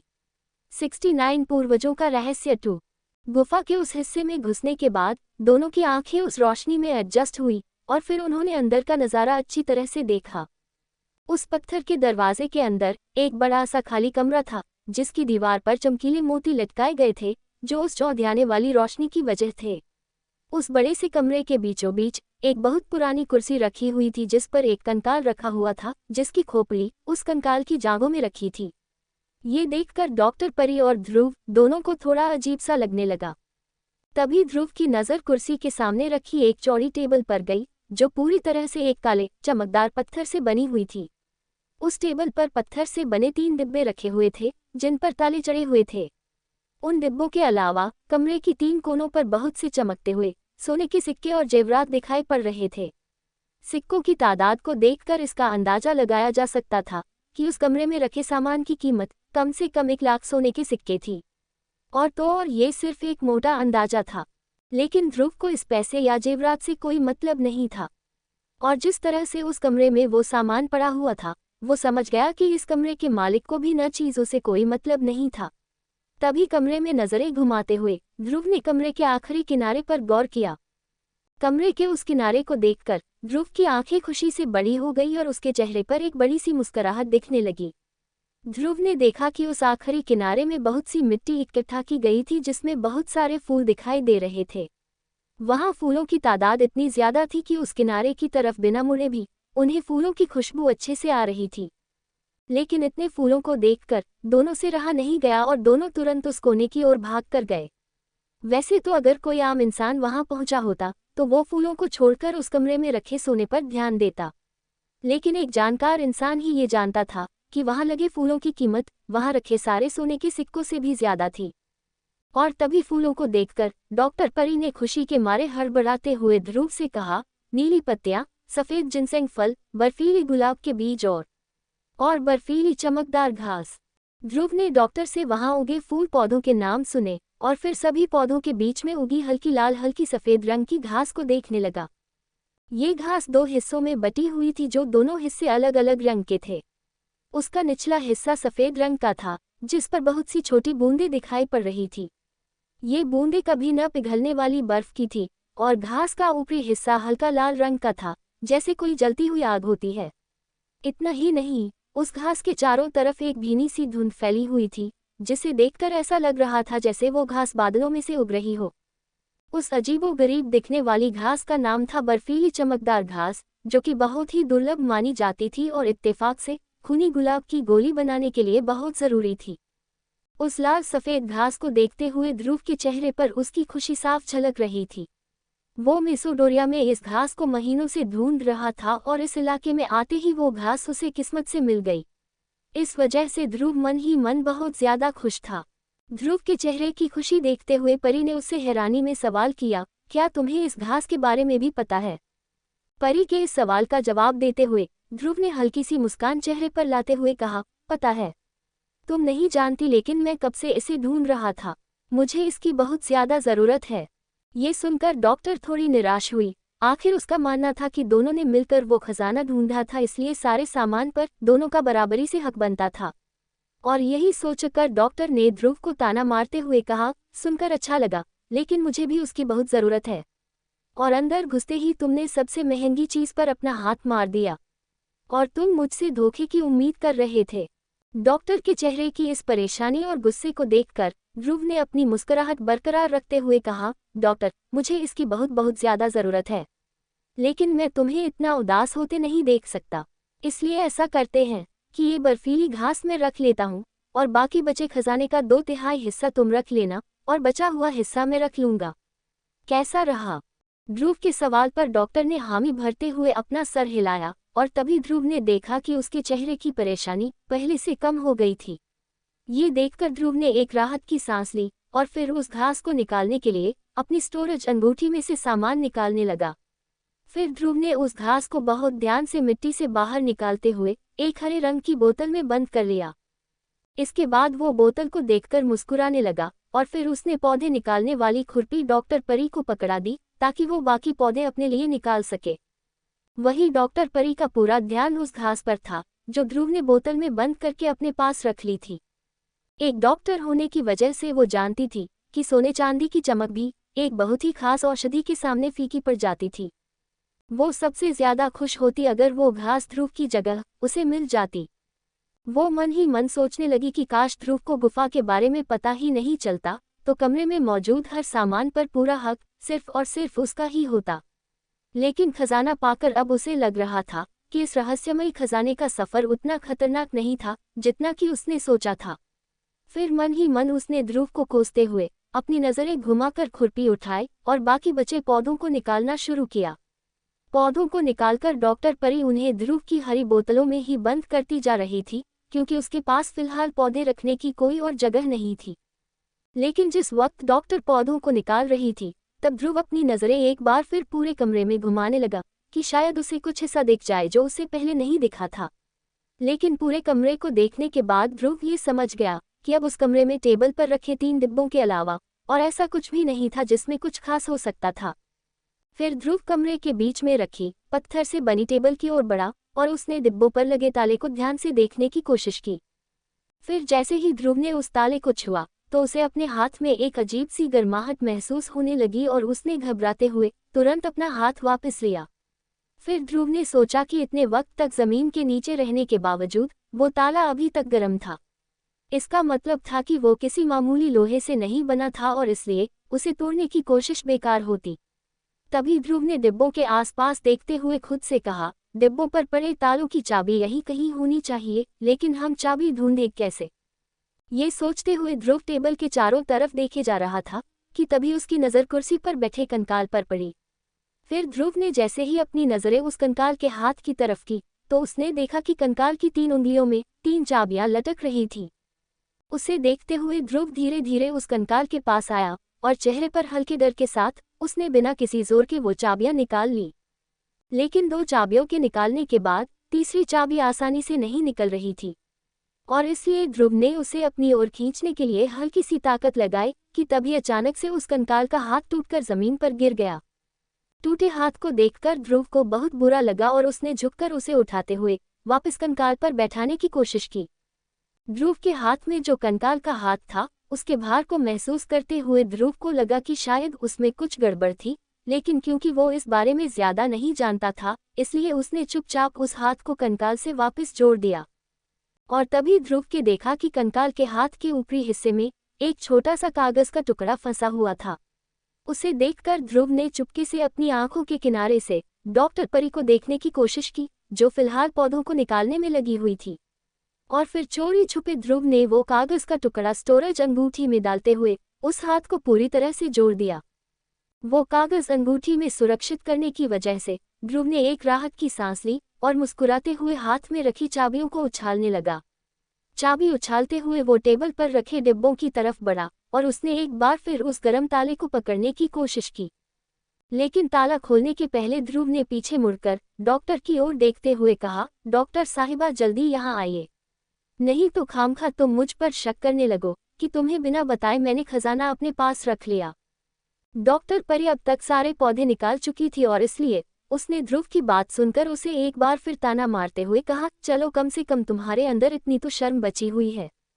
ये कहकर उसने तकरीबन 20 बोतलें अपने सीने से लगाते हुए बीच में रखी उस बड़ी सी टेबल पर रख दी और फिर उसमें से 6 बोतलें निकालकर ध्रुव की तरफ करते हुए कहा, ये लो, ये रहा तुम्हारा हिस्सा। डॉक्टर की बात सुनकर ध्रुव ने मुस्कुराते हुए वो बोतलें अपने पास रख ली और फिर उंगलियों पर टंगी काली चाबियों को हिलाते हुए उसने डॉक्टरों परी से कहा, चलो खोलते हैं पूर्वजों के इस खजाने को। ये कहकर ध्रुव ने तुरंत पत्थर से बने डिब्बों को देखा और फिर तीनों में से एक चाबी चुनकर उसे पहले ताले पर लगाकर देखने लगा। ध्रुव ने वो चाबी जैसे ही ताले के अंदर डाली तो उसे महसूस हुआ कि वो चाबी पूरी तरह से अंदर नहीं जा पा रही थी और इसका मतलब था कि वो चाबी उस ताले की थी ही नहीं। फिर ध्रुव ने उस चाबी को बाहर निकालकर ताले में दूसरी चाबी डालनी चाहिए, लेकिन वो दूसरी चाबी भी पूरी तरह अंदर नहीं गई और उसे बाहर निकालते हुए ध्रुव ने डॉक्टर को देखते हुए कहा, ये वाली भी नहीं है, इसका मतलब इस आखिरी चाबी से ही ये ताला खुलेगा। ये कहकर ध्रुव ने वो आखिरी चाबी भी आराम से ताले के अंदर डालने की कोशिश की। फिर जैसे ही वो तीसरी चाबी पूरी तरह से ताले में घुसी तो ध्रुव और डॉक्टर दोनों ने अपनी सांसें रोकते हुए उस डिब्बे के खुलने का इंतजार किया। इस वक्त उस कमरे में जो इकलौती आवाज़ आ रही थी वो आवाज़ थी उस ताले के खुलने की। और फिर जैसे ही उस ताले के खुलने की आवाज़ आई तो ध्रुव वही की वही जम गया। उसने बहुत धीमी आवाज़ में हल्की हैरानी के साथ खुश होते हुए कहा, ताला खुल गया, ताला खुल गया। ध्रुव को देखकर डॉक्टर ने भी हड़बड़ाते हुए उससे कहा, जल्दी से उस डिब्बे को खोलो, ताला खुलने की खुशी बाद में मना लेना। डॉक्टर की बात में उसकी बेचैनी और खुशी दोनों को महसूस कर ध्रुव ने अचानक से उसका हाथ पकड़ लिया और फिर मुस्कुराते हुए वो डॉक्टर के साथ 2 कदम पीछे हो गया। पीछे होकर उसने डिब्बे की तरफ अपना हाथ दिखाया जिसमें से इस वक्त थोड़ी शक्ति निकल रही थी। फिर हाथ से निकलती शक्ति का इस्तेमाल करते हुए ध्रुव ने उस डिब्बे को झट से खोल दिया।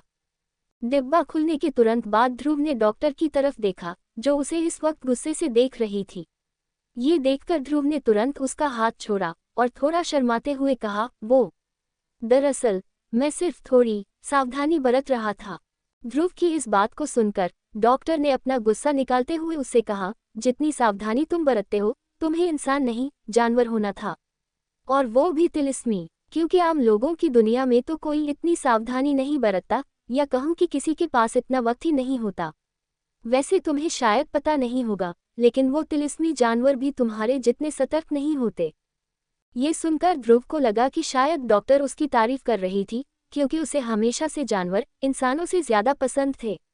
उसका मानना था कि जानवर इंसान से ज्यादा वफादार तो होते ही हैं, लेकिन इंसानों से बहुत ज्यादा ईमानदार भी होते हैं। और यही सोचते हुए उसने मजाकिया अंदाज में डॉक्टर से कहा, इस तारीफ के लिए शुक्रिया डॉक्टर, लेकिन क्या अब हम डिब्बों पर ध्यान दे सकते हैं?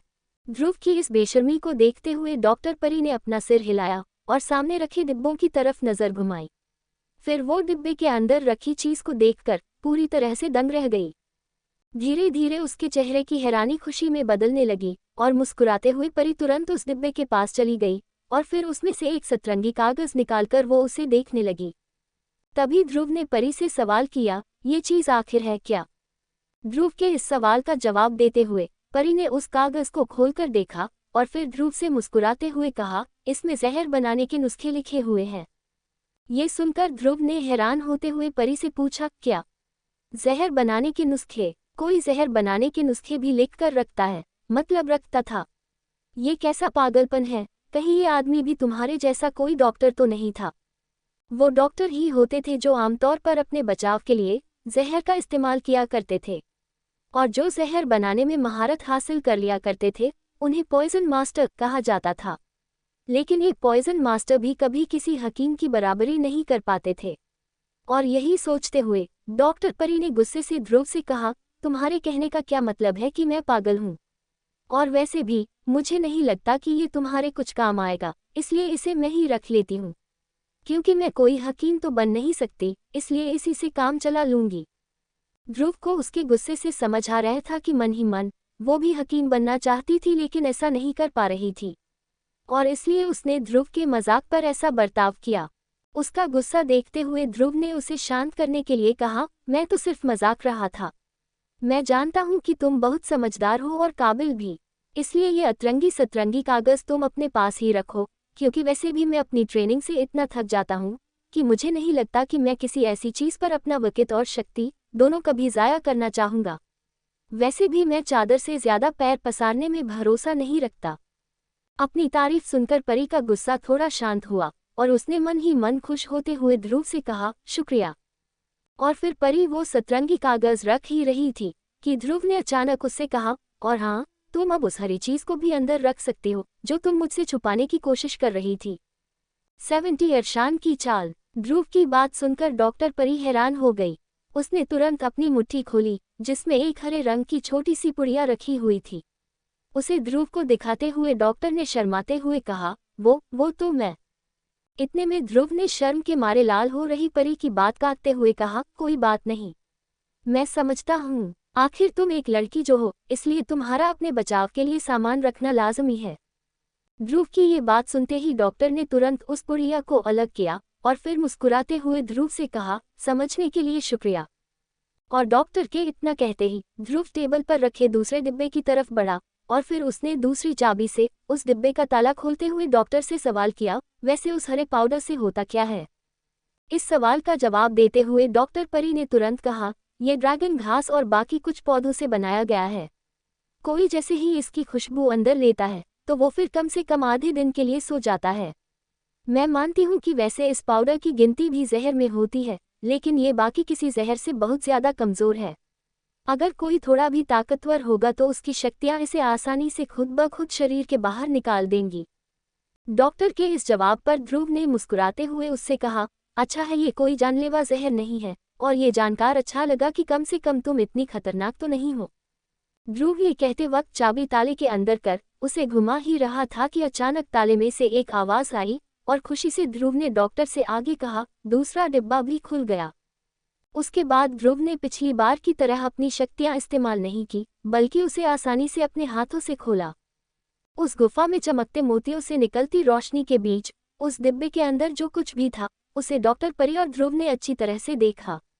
और तभी थोड़ा परेशान होते हुए ध्रुव ने कहा, एक और कागज। ये कहकर उसने डिब्बे में से वो काले रंग का कागज बाहर निकाला और तभी उसकी नज़र उस पर लिखे शब्दों पर पड़ी। और उस कागज को पढ़ते ही ध्रुव की आंखें अचानक बड़ी हो गई और उसने उसी हैरानी के साथ कहा, क्लास 2 की हाई लेवल तकनीक ईगल विंग। ये तो उड़ने वाली तकनीक है, और ये कोई आम नहीं बल्कि बहुत खास उड़ने वाली तकनीक है। इस पर डॉक्टर ने मासूमियत के साथ ध्रुव से सवाल किया, उड़ने वाली तकनीक से तुम्हारा मतलब क्या है? ये नाम पहली बार सुनने की वजह से डॉक्टर ने ध्रुव से ये सवाल किया था। उसने हमला करने वाली तकनीक, बचाव करने वाली तकनीक और तेज भागने वाली तकनीक के बारे में तो सुना था, लेकिन ये पहली बार था जब वो उड़ने वाली तकनीक के बारे में सुन रही थी। वैसे ये नाम सुनकर उसे अंदाजा तो लग गया था कि ये तकनीक क्या होगी, लेकिन वो इसके बारे में ध्रुव से और जानना चाह रही थी। तभी ध्रुव ने खुशी से डॉक्टर के सवाल का जवाब देते हुए कहा, जैसा कि तुम्हें नाम से समझ आ रहा होगा, इस तकनीक के इस्तेमाल से कोई भी हवा में उड़ सकता है। ये सुनते ही डॉक्टर ने और ज्यादा हैरान होते हुए कहा, हवा में उड़ सकता है? लेकिन उड़ने के लिए तो हर किसी को ड्रोन रैंक हासिल करना जरूरी होता है ना? डॉक्टर के मुंह से सवाल सुनते हुए ध्रुव ने डॉक्टर के चेहरे पर छाई परेशानी को देखा और मुस्कुराने लगा। ये बात सभी जानते थे कि मार्कस में सिर्फ वही लोग हवा में उड़ सकते थे जो ड्रोन रैंक या उससे ऊपर के होते थे, और ड्रोन रैंक वाले ज्यादा दूर तक नहीं उड़ पाते थे क्योंकि सिर्फ शक्तिमान या शक्ति सम्राट रैंक के बाद ही कोई अपनी शक्तियों का इस्तेमाल कर जादुई पंख बनाकर दूर तक की उड़ान भर सकता था। और ऐसे ही जादुई पंखों की वजह से वो लोग बादलों के ऊपर भी आसानी से उड़ सकते थे। रही बात उड़ने वाली तकनीकों की, तो वो एक बहुत ही खास और अनोखी किस्म की तकनीकें थी जिनके इस्तेमाल से किसी भी इंसान के पीठ पर 2 छोटे पंख आ जाते थे, जिसकी वजह से किसी को भी उड़ने के लिए शक्तिमान बनने का इंतजार नहीं करना पड़ता था। लेकिन ये तकनीकें जितनी अनोखी थी, हासिल करने में ये उतनी ही मुश्किल थी। और देखा जाए तो हवा में उड़ना एक ऐसी चीज थी जो लगभग सभी चाहते थे, और इस सपने को पूरा करने के लिए बहुत लोग कोशिशें किया करते कि वो मेहनत और ट्रेनिंग के बलबूते पर शक्तिमान रैंक हासिल कर पाएं ताकि वो अपने सपनों की उड़ान भर सकें। लेकिन बहुत से ऐसे लोग भी थे जो उड़ने का शॉर्टकट चाहते थे और इसलिए ऐसी खास तकनीकों की तलाश में रहते थे। तभी ध्रुव ने उस काले रंग के कागज को पकड़े हुए एक गहरी सांस ली। वो इस वक्त अपनी खुशी को काबू में करने की कोशिश कर रहा था, जिसे देखते हुए डॉक्टर परी ने उससे कहा, तुम्हारे चेहरे को देखकर तो लग रहा है कि ये तकनीक तुम्हें चाहिए। मैं सही कह रही हूं न? ये सुनकर ध्रुव अपनी हंसी नहीं रोक पाया और उसने हंसते हुए डॉक्टर को जवाब दिया, हर कोई वही लेता है जिसकी उसे जरूरत होती है। उद्धरण चिन्ह। आज जो चीजें उसे मिली थी वो किसी चमत्कार से कम नहीं थी और इसलिए ध्रुव बहुत ज्यादा ही खुश दिख रहा था। वही उसकी खुशी को देखते हुए डॉक्टर ने उसे सलाह दी, मेरे ख्याल में हम इसका जश्न बाद में मना लेंगे, फिलहाल हमें काफी देर हो रही है, इसलिए ये आखिरी डिब्बा भी जल्दी से खोलो। ये कहते हुए डॉक्टर परी उस आखिरी डिब्बे की तरफ देख रही थी। उसकी बात सुनकर और पहले के 2 डिब्बे खोलने के बाद ध्रुव भी तीसरा डिब्बा खोलने को उतावला हो रहा था। उसने आखिरी चाबी को आखिरी डिब्बे में जैसे ही डाला तो पूरे कमरे में एक बार फिर सन्नाटा छा गया। उसके बाद उसने झुककर अपनी कलाई घुमाई, जिससे डिब्बे का ताला खुल गया। फिर ध्रुव ने एक नज़र डॉक्टर की तरफ देखा, जिसके चेहरे पर डिब्बे के अंदर छुपा आखिरी राज जानने की इच्छा साफ झलक रही थी। लेकिन तभी अचानक ध्रुव का शरीर अकड़ने लगा और उसने तुरंत पीछे मुड़कर घबराते हुए डॉक्टर परी से कहा, कोई यहाँ आ रहा है। ध्रुव के मुंह से ये सुनते ही डॉक्टर भी घबरा गई और उसने अपना सिर हिलाते हुए ध्रुव से कहा, लेकिन ये कैसे हो सकता है? सिर्फ हम दोनों ही जानते हैं इस जगह के बारे में। इस पर ध्रुव ने चेहरे पर हल्की नाराजगी के साथ परी को समझाया, मुझे साफ सुनाई दे रहा है कि कोई आ रहा है। नहीं रुको, ये तो बहुत सारे लोगों की आवाज़ है। ध्रुव की बात सुन रही डॉक्टर ने देखा कि इस वक्त ध्रुव उसे गुस्से भरी नज़रों से देख रहा था। तभी डॉक्टर को लगा कि शायद ध्रुव को कुछ गलतफहमी हो रही थी और तभी उसने ध्रुव से सवाल किया, तो क्या तुम्हें अब ये लग रहा कि मैंने उन लोगों को यहाँ बुलाया है? डॉक्टर का सवाल सुनकर भी ध्रुव का गुस्सा कम नहीं हुआ और उसने गुस्से में कोई जवाब नहीं दिया। वही ध्रुव की इस चुप्पी से डॉक्टर को भी गुस्सा आ गया और उसने आंखें बड़ी करते हुए ध्रुव से कहा, अगर मैं तुम्हें सच में चोट पहुंचाना चाहती तो बहुत पहले ही पहुंचा चुकी होती। आखिर क्यों इतने आगे आकर तुम्हें धोखा दूंगी? तुम ऐसा सोच भी कैसे सकते हो? ये सुनते हुए ध्रुव ने डॉक्टर परी के चेहरे पर ऐसा गुस्सा देखा जो उसने अभी तक नहीं देखा था। उसके बाद वो तुरंत पलटकर हड़बड़ी में उस डिब्बे को खोलने लगा, लेकिन वो तीसरा डिब्बा बाकी दोनों डिब्बों के मुकाबले बहुत ज्यादा जाम था और इसलिए उसे खोलने के लिए ध्रुव को ज्यादा मेहनत करनी पड़ी। तभी ध्रुव ने गुस्से में कहा, ये डिब्बा खुल क्यों नहीं रहा है? इतने कहते ही उसने उस डिब्बे को टेबल पर से उठाने की कोशिश की, लेकिन उसकी ये कोशिश भी नाकाम रही क्योंकि वो डिब्बा टेबल से जुड़ा हुआ था। ये देखकर ध्रुव ने हड़बड़ाकर डिब्बे को खोलते हुए कहा, खुल जा डिब्बे। वो डिब्बे को खोलने की लगातार कोशिश कर ही रहा था कि अचानक उसे पत्थर के दरवाजे के पास कदमों की आहट सुनाई देने लगी और उसने घबराते हुए डॉक्टर से कहा, वो लोग यहाँ आ गए हैं। ध्रुव की इस बात को सुनकर डॉक्टर ने तुरंत अपनी नज़रें पत्थर के दरवाजे की ओर की और भले उसे कुछ दिखाई नहीं दिया लेकिन उसे भी अब बढ़ते कदमों की आवाज़ सुनाई देने लगी। वो दोनों कदमों की आवाज़ पर ध्यान दे ही रहे थे कि अचानक उन्हें बाहर से एक लड़के की आवाज़ सुनाई दी, शुक्रिया डॉक्टर परी, हम लोगों को रास्ता दिखाने के लिए। नहीं तो हम तो ये मान बैठे थे कि हमें जो खजाने की जानकारी मिली थी वो सिर्फ एक अफवाह थी। ये सुनते ही डॉक्टर परी ने हैरान होते हुए धीमी आवाज़ में कहा, अरशान, लेकिन ये यहाँ कैसे? कोट। वो इस बारे में सोच ही रही थी कि अचानक पथरीले दरवाजे पर उसे करीब 10-12 योद्धा दिखाई दिए जो धीरे धीरे कमरे के अंदर आने लगे। उनके अंदर आते ही एक लड़का जोरों से हंसते हुए कमरे के अंदर आया और आकर सबसे आगे खड़ा हो गया। ये लड़का कोई और नहीं बल्कि भेड़िया टोली के लीडर का बेटा अरशान था, जिसकी हंसी इस वक्त उस कमरे में गूंजने लगी थी। तभी अचानक अरशान की नज़र कमरे में रखे सोने के सिक्कों और जेवरातों पर पड़ी और उसे देखते ही अरशान की आंखों में लालच दिखाई देने लगा। और फिर उसने अपने होठों पर अपनी जीभ ले जाते हुए टेबल पर रखे 2 खुले डिब्बों को देखा। वो डिब्बों को देखते ही समझ गया था कि ये डिब्बे ध्रुव ने खोले थे और इसके पहले कि वो तीसरा डिब्बा भी खोलता, अरशान और बाकी लोगों ने आकर उसका पूरा मज़ा किरकिरा कर दिया था। यही सोचकर मुस्कुराते हुए अरशान ने ध्रुव से कहा, माफ़ी चाहूँगा इस तरह बिन बुलाए आने की, लेकिन क्या करें, बात खजाने की जो थी। इतने में डॉक्टर परी ने अरशान पर अपना गुस्सा दिखाते हुए उससे सवाल किया, तुम्हें शर्म नहीं आई हम दोनों का पीछा करते हुए? ये सुनकर अरशान ने अपनी मुस्कुराहट बरकरार रखते हुए कहा, मेरे ख्याल में इसे पीछा करना नहीं माना जा सकता, क्योंकि कुछ दिन पहले ही मुझे खबर मिली थी कि डॉक्टर परी किसी खजाने की तलाश में थी और उस खजाने की गुफा इसी इलाके में थी। लेकिन मुझे इसका कोई अंदाजा नहीं था कि ये खुफिया गुफा आखिर थी कहाँ पर, और इसलिए। अरशान अपनी बात पूरी करता उसके पहले ही डॉक्टर ने उसे टोकते हुए तुरंत उससे दूसरा सवाल किया, और तुम्हें ये खबर कहाँ से मिली? क्योंकि इस गुफा के बारे में मेरे और इस लड़के के अलावा सिर्फ मेरा असिस्टेंट जानता था। कहीं तुमने उसे घूस देकर तो गुफा के बारे में नहीं पता लगा लिया?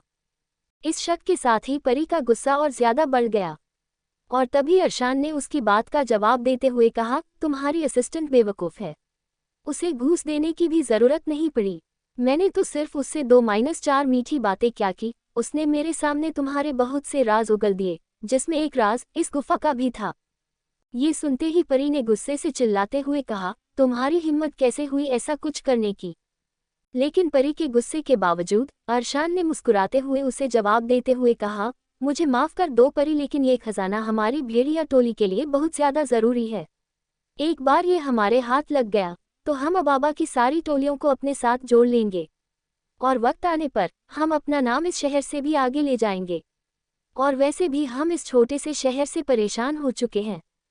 इतना कहकर अरशान ने ध्रुव और परी की तरफ देखते हुए आगे कहा, सारा सामान मुझे थमा दो परी, तुम शायद पहले से जानती हो कि मैं तुम्हें कितना पसंद करता हूँ, और अब जो खजाना भी हमारे हाथ लग गया है, इसलिए चुपचाप इसे हमें ले जाने दो और मैं वादा करता हूँ कि तुम्हें चोट नहीं पहुँचाऊंगा। मैं वादा करता हूँ कि इस खजाना पर तुम्हारा भी हक होगा जब तुम भेड़िया टोली के अगले लीडर यानी मेरी बीवी बनोगी। ये कहते हुए अरशान के चेहरे पर एक उम्मीद थी जिसे देखकर ध्रुव समझ गया कि अरशान सच में परी को बहुत पसंद करता था। लेकिन इस वक्त परी गुस्से के मारे आग बबूला हो रही थी और उसने इसी गुस्से में अरशान की फीलिंग्स के बारे में न सोचते हुए उससे कहा, तुम्हारी बीवी बन जाऊंगी, ये तुम सोच भी कैसे सकते हो, बल्कि इस वक्त तो मुझे तुमसे बात करने में भी घिन आ रही है। ये कहकर परी ने योद्धाओं के सामने अरशान का मजाक उड़ाया क्योंकि वो उसकी हरकत पर बहुत ज्यादा नाराज थी। उसने कभी सोचा भी नहीं था कि अरशान इतना नीचे गिर जाएगा कि उसकी असिस्टेंट को फंसाकर उससे ये सब उगलवा लेगा। परी की बात सुनते ही अरशान के चेहरे पर गुस्सा दिखाई देने लगा, लेकिन फिर भी उसने गुस्सा छुपाते हुए मुस्कुराकर परी से कहा, मुझे कोई फर्क नहीं पड़ता, अगर तुम अपनी मर्जी से मेरी बीवी नहीं बनोगी तो मैं जोर जबरदस्ती आजमा कर तुम्हें अपनी बीवी बना लूंगा। इतना कहकर अरशान ने परी के बगल में खड़े ध्रुव की तरफ देखा और फिर अचानक से हंसते हुए ध्रुव से कहा, मैंने कहा था तुम्हें कि भेड़िया टोली ज्वाइन कर लो, लेकिन तुमने मेरी बात ही नहीं मानी और अब हमारे साथ आने के लिए बहुत देर हो चुकी है। उसकी धमकी सुनकर ध्रुव ने अपनी नाक रगड़ते हुए कहा, तुम्हें नहीं लगता तुम कुछ ज्यादा ही घमंडी हो? मेरा मतलब तुम्हारी इस महान भेड़िया टोली में एक महादक्ष तक नहीं है। उसके बावजूद इतना घमंड, आखिर कैसे? ये सुनते ही अरशान ने आवाज में अहंकार के साथ ध्रुव को जवाब दिया, तुम्हें मारने के लिए महादक्ष की क्या जरूरत? तुमसे तो हम लोग ही निपट लेंगे। चुपचाप सारा सामान मुझे पकड़ा दो और मैं वादा करता हूँ कि तुम्हें चैन की मौत मरने दूंगा। ये सुनकर ध्रुव ने अरशान की पीछे खड़े योद्धाओं की ओर ध्यान से देखा। उसने देखा कि योद्धाओं के सीने पर लगे बैज ये बात जाहिर कर रहे थे कि वो सभी कम से कम 4 या 5 सितारों वाले एकलव्य थे, लेकिन अरशान एक 6 सितारों वाला एकलव्य था। ध्रुव ने देखा कि कैसे सभी लोग उस पथरीले दरवाजे के सामने खड़े हो गए और ये देखकर ध्रुव अंदर ही अंदर थोड़ा घबराने लगा। वो जानता था कि मौजूदा हालत में वो सिर्फ 1 या 2-4 सितारों वालों को संभाल पाएगा, लेकिन इस वक्त उसके सामने वैसे 10-12 से भी ज्यादा योद्धा थे और अगर वो अपनी पीठ पर टंगे काले पत्थर को भी निकाल लेता है तो भी वो सिर्फ एक 6 सितारों वाले एकलव्य को ही संभाल पाएगा। और इसलिए ध्रुव समझ गया था कि अगर सभी योद्धाओं ने मिलकर उस पर हमला किया तो वो जरूर उनके हाथों मारा जाएगा। टेबल के पास खड़ा ध्रुव इसी परेशानी में घिर गया कि अब वो करे तो करे क्या।